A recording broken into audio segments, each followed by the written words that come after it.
Queridos, vamos continuar aqui o nosso módulo de questões relativas ao orçamento.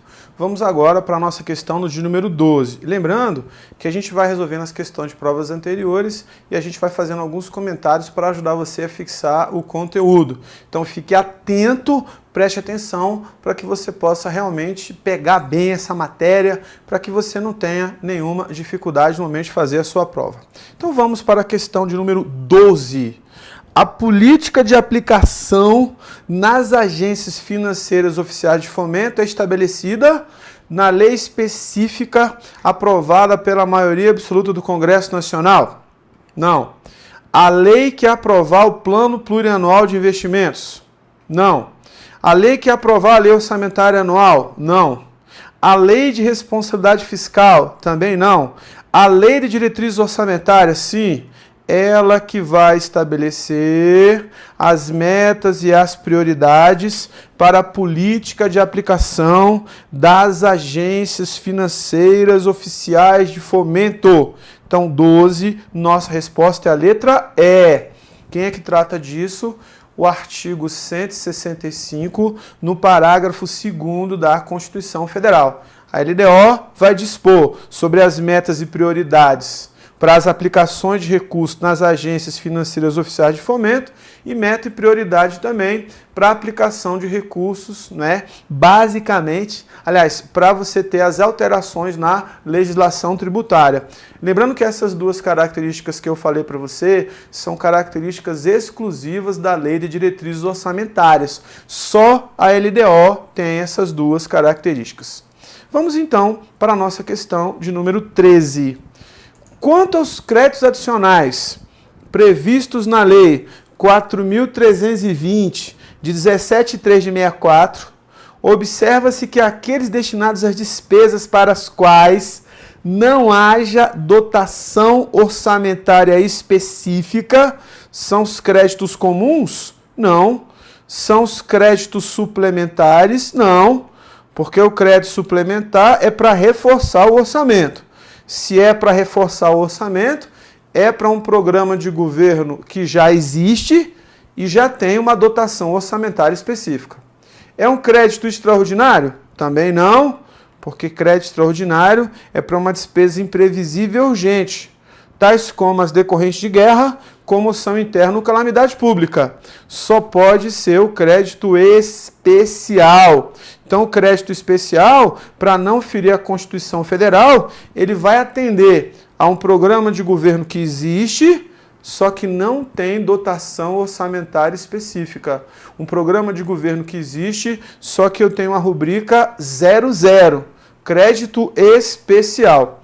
Lembrando, segundo o artigo 167, inciso 1º da Constituição Federal, são vedados, inciso 1º, o início de programas ou projetos que não estejam previstos na lei do orçamento.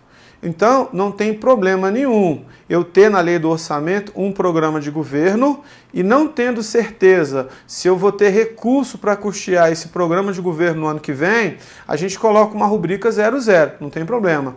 No ano que vem, no ano subsequente, se de fato eu tenho recurso sobrando para alocar nesse programa de governo, aí nós vamos ter o que a gente chama de crédito especial.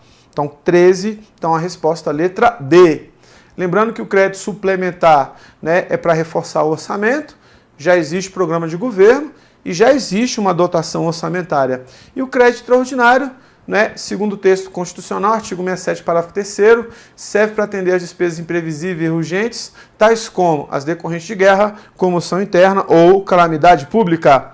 Então, 13, nossa resposta é a letra D de dado. Vamos para a questão de número 14. Os créditos especiais dependem para sua abertura da prévia exposição justificativa e da existência de recursos disponíveis para ocorrer a despesa. Está correto. Ou seja, eu tenho que ter uma exposição prévia, uma justificativa prévia, e eu tenho que ter uma autorização prévia e tem que ter dinheiro para que de fato a gente abra o crédito especial. Ou seja, tem que ter recurso disponível para que de fato a gente possa ocorrer a despesa. Beleza. Os créditos extraordinários serão abertos por ato normativo do Poder Legislativo, que deles dará imediato conhecimento ao Poder Executivo. Ou seja, quem abre um crédito extraordinário é o chefe do Executivo, através de medida provisória. Está invertido aqui. Depois é que ele comunica, né? Até coloquei uma tomada errada aqui, foi mal. Ele comunica, de fato, ao Legislativo. Está invertido aqui, o item está errado. Olha só, o crédito adicional terão vigência adstrita sempre ao biênio em que forem abertos. Errado. Não tem crédito para biênio. E outra coisa, crédito que pode ser prorrogado é especial e extraordinário. Mas não tem crédito para biênio, não tem crédito para 2 anos. Então está errado. E ele nem fala que crédito é. Os créditos suplementares serão autorizados pelo Poder Legislativo, que após cientificará o Poder Legislativo. Ou seja, vai ser autorizado por decreto do Executivo, que após cientificará o Poder Legislativo. Está errado, porque a autorização é prévia. Eu preciso da autorização prévia. Inclusive, para o crédito suplementar, essa autorização pode vir junto com a elaboração da lei do orçamento. Pode vir junto com a lei orçamentária anual. Aí ele fala, os créditos adicionais classificam-se em suplementares, gerais e tributários, sempre destinados a casos urgentes. Errado! Aquele que é urgente é o crédito extraordinário. E os créditos são suplementares, especiais e extraordinários. Não é suplementar, geral e tributário. Está errado. Então, na questão 14, a única questão que está correta é a letra A de amor. Essa é a letra A, única questão que está correta dentro desse contexto. Veja que as questões de concurso não fogem daquilo que a gente já viu nas aulas. Então, se você estiver atento às aulas, estiver atento às nossas observações, estiver atento ao nosso material, você consegue perceber que você não tem nenhuma dificuldade de resolver questões de provas anteriores, principalmente na parte de orçamento. Tenho certeza que você vai se dar bem no seu concurso, na sua prova. Beleza? Vamos então para a questão de número 15. Essa questão não foi eu que inventei não, tá? Questão de prova. A cidade de Tabajara, tendo sofrido várias enchentes e desmoronamentos decorrentes de tempestades, ficou em estado de calamidade pública. Rafael, na qualidade de prefeito desse município, constatou que a despesa para este evento não fora computada na lei do orçamento. Tudo bem? Nesse caso, o chefe do executivo poderá usar de créditos adicionais. Veja que eu tive aqui uma calamidade pública. Segundo a Lei 4.320/64, que é a principal lei que orienta estados e municípios, o crédito extraordinário serve para atender as despesas imprevistas, não imprevisíveis, e urgentes. Em caso de guerra, comoção intestina, comoção interna ou calamidade pública. Então aqui nós temos uma calamidade pública. Então, nesse caso, ele só pode utilizar um crédito extraordinário. Não é suplementar, não é especial, não é crédito inominado, não existe isso. Não é crédito de inversão financeira. Inversão financeira é outra coisa, é outro contexto. Crédito extraordinário. Lembrando uma coisa muito importante. Regra. Estados e municípios, crédito extraordinário vai ser aberto mediante decreto. Regra. Letra C. Aqueles estados e aqueles municípios que eventualmente tiverem, basicamente, não é, lá na Constituição Estadual ou na Lei Orgânica Municipal, a autorização para abertura de medida provisória, aí vai ser aberto mediante MP. Aí vai ser aberto mediante medida provisória. Mas isso não é regra, isso é exceção. Regra geral vai ser aberta mediante decreto. Professor, teve uma calamidade pública e, logicamente, que essa despesa não foi basicamente computada no orçamento. E muitas vezes não dá para ser mesmo, né? Então, o que acontece? Eu vou retirar dinheiro de uma outra área, depois eu vou repor com excesso de arrecadação. Quando eu for enviar as contas para o Legislativo, eu vou colocar a exposição dos motivos. Eventualmente, isso não é regra, atrasei o pagamento de um determinado fornecedor porque eu tive uma calamidade pública, foi realmente algo importante, significativo, e em cima dessa calamidade eu tive que atrasar o pagamento de um fornecedor. Beleza, ou seja, está justificado, mas depois eu preciso repor esse valor com, basicamente, o excesso da arrecadação. Então, 15, nossa resposta é a letra C. Vamos aqui para a questão de número 16. Constitui exceção ao princípio da anualidade. Veja, o princípio da anualidade diz que o orçamento cobre um período limitado de tempo, um exercício, um ano. Ou seja, cada lei orçamentária é para um ano, cada lei orçamentária é para um exercício. É isso que diz o princípio da anualidade. Mas tem exceção.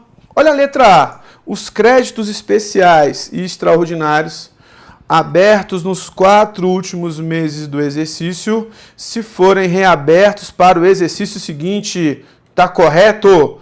Exceção ao princípio da anualidade.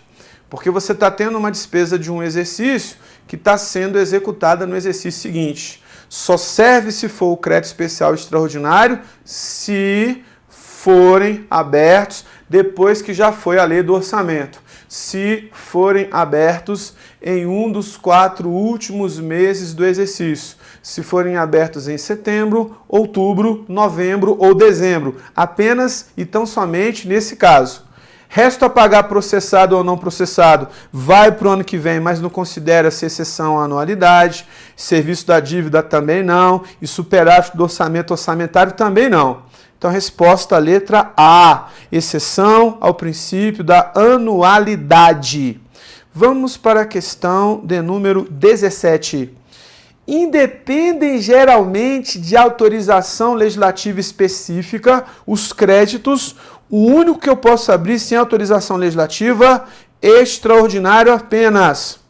Lembrando que, como regra, na esfera federal vai ser aberto por MP, nos estados e nos municípios vai ser aberto mediante decreto. Isso é a regra. Crédito suplementar e crédito especial precisam de autorização legislativa e autorização prévia, antes da abertura do crédito.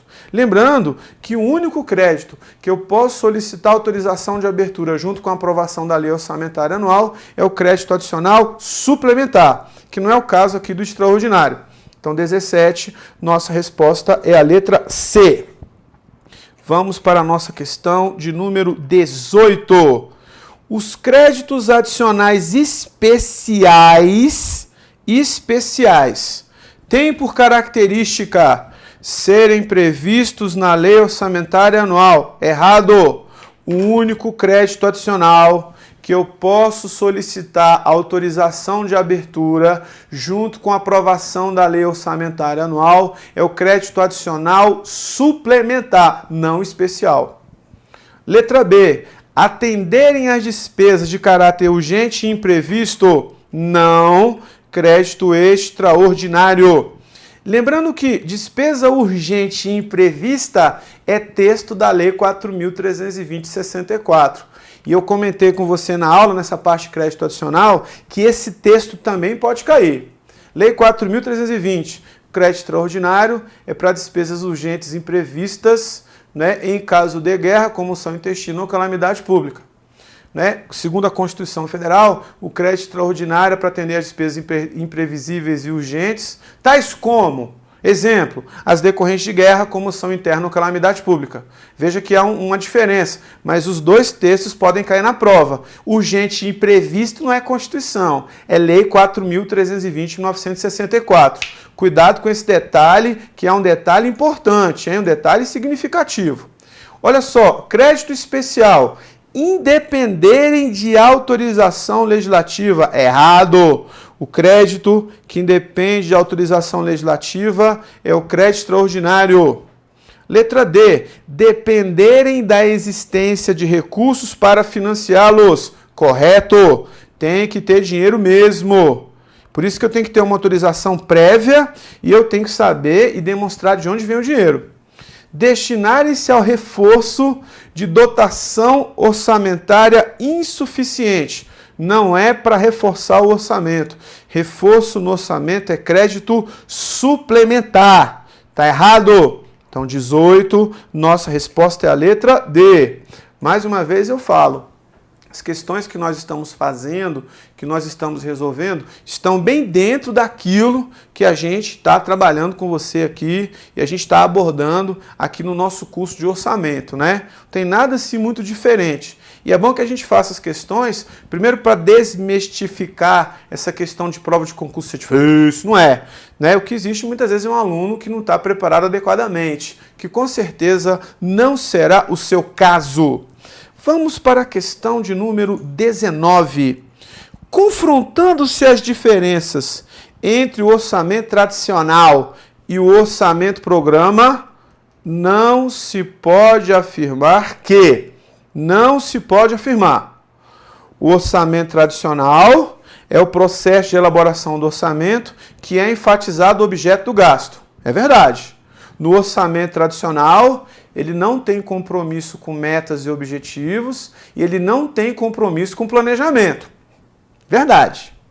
Letra B. O orçamento programa é o responsável por apresentar os propósitos, os objetivos e metas para as quais a administração terá de prover os fundos necessários. Então, 19, letra B, né, nosso item está correto. A integração planejamento-orçamento é uma característica do orçamento-programa, tá certo? Lembrando que o orçamento-programa surge com a Lei 4.320 de 1964 e junto com o Decreto-Lei 267, que existe o princípio do planejamento, que ratifica a Lei 4.320. Segundo essas duas leis, a lei orçamentária anual, ou orçamento propriamente dito, obrigatoriamente, ele precisa estar vinculado a planejamento, que é o que a gente chama de orçamento-programa. Beleza? Aí ele fala na letra D, o orçamento tradicional compatibiliza as programações anuais com os planos. Absolutamente errado. Ele não compatibiliza a programação com programa nenhum. Está errado. Letra E. O orçamento-programa parte da previsão dos recursos para que sejam definidas atividades e projetos que serão executados. Está correto? Eu faço uma estimativa de arrecadação de acordo com os meus objetivos, depois a gente faz um planejamento. Então, na questão 19, a única que está errada é a letra D. O item está absolutamente errado. Vamos para a nossa questão de número 20. Veja que não tem nenhuma questão difícil, não tem nenhum bicho de 7 cabeças. Você consegue responder isso aqui com maior tranquilidade, sem problema nenhum. Beleza? No que se refere a ciclo orçamentário, é incorreto afirmar que... Veja que o ciclo orçamentário corresponde àquele período que vai muito além do exercício financeiro. O ciclo orçamentário começa no ano anterior à execução do orçamento e termina no ano posterior à execução com a prestação de contas. Já falamos disso anteriormente. Então ele fala, é incorreto afirmar. Ele quer o item errado, né? Corresponde ao período em que se processam as atividades peculiares ao processo orçamentário. Tá correto, né? Ou seja, no ano anterior e termina no ano posterior. Corresponde a uma série de etapas que se repetem em períodos pré-fixados. Também está correto. Letra C. Confunde-se com o exercício financeiro. Está errado. Ele não confunde-se com o exercício financeiro. Porque o ciclo ou processo orçamentário começa no ano anterior à execução do orçamento, com a elaboração da proposta de orçamento, aprovação, sanção e publicação. No ano seguinte, execução. No ano subsequente, prestação de contas. Aprovação ou não das contas do ano anterior lá no Congresso Nacional. Isso é ciclo ou processo orçamentário. Não é correto afirmar que o ciclo ou processo orçamentário demora 3 anos, mas ele começa no ano anterior e termina no ano posterior à execução do orçamento, né? Letra D. A elaboração da proposta orçamentária, a discussão, a votação e a aprovação da lei orçamentária, a execução orçamentária, o controle da avaliação e da execução orçamentária são partes integrantes do ciclo orçamentário. Tá correto também, né? Então você tem a elaboração da proposta, que vem no ano anterior, tem discussão, votação e aprovação, a execução e o controle da avaliação, que vem no ano que é o ano relativo à aprovação ou não das contas, que é no ano posterior. Tá correto? Letra E. A fase de preparação da proposta orçamentária e sua elaboração legislativa precedem o exercício financeiro, vem antes do exercício financeiro. E a fase de avaliação e prestação de contas ultrapassa o exercício, vai além do exercício. O item também está correto. Lembrando que cada orçamento tem o seu ciclo. Se eu estou em 2016, o ciclo do orçamento de 2016 começa em 2015, termina em 2017. O orçamento de 2017, o ciclo começa em 2016 e termina em 2018. Cada orçamento tem o seu ciclo. Cada lei orçamentária vai apresentar o seu ciclo ou o seu processo orçamentário. De qualquer forma, questão 20, letra C. Vamos para a questão de número 21. Os princípios orçamentários são uma coleção de regras que tem por finalidade aumentar a coerência e efetividade do orçamento público.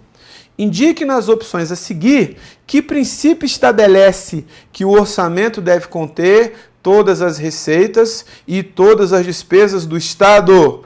É o princípio da universalidade. Ou seja, o princípio da universalidade diz que todas as receitas e todas as despesas devem constar no orçamento. Quem ficar de fora deste universo, uma despesa de um órgão, por exemplo, segundo esse princípio, está impedido de receber recursos oriundos do orçamento. Lembrando que exclusividade diz que no orçamento só deve conter matéria exclusivamente orçamentária. Lembrando que existem dois assuntos que a gente pode incluir junto com a aprovação do orçamento, e esses dois assuntos não ferem a exclusividade, que é a abertura de crédito adicional suplementar e você fazer a operação de crédito, ainda que por aro, antecipação de receita orçamentária. Temos o princípio do equilíbrio orçamentário, que é o princípio da balancinha, que diz que a receita prevista tem que ser proporcional à despesa fixada. Não posso gastar além do que eu arrecado. O princípio da anualidade ou princípio da periodicidade diz que o orçamento cobre um período limitado de tempo e o período equivale a um exercício, que equivale ao ano civil, 1º de janeiro a 31 de dezembro. E nós temos o princípio da publicidade, que diz que o orçamento só vira lei após a aprovação. Aprovação nos respectivos diários oficiais. É isso que afirma o princípio da publicidade. Então, 21, nossa resposta é a letra C, né? A gente já fez aqui uma revisão dos outros princípios para a gente ficar bem na fita e a gente conseguir aprender bem esse conteúdo. Vamos para a questão de número 22.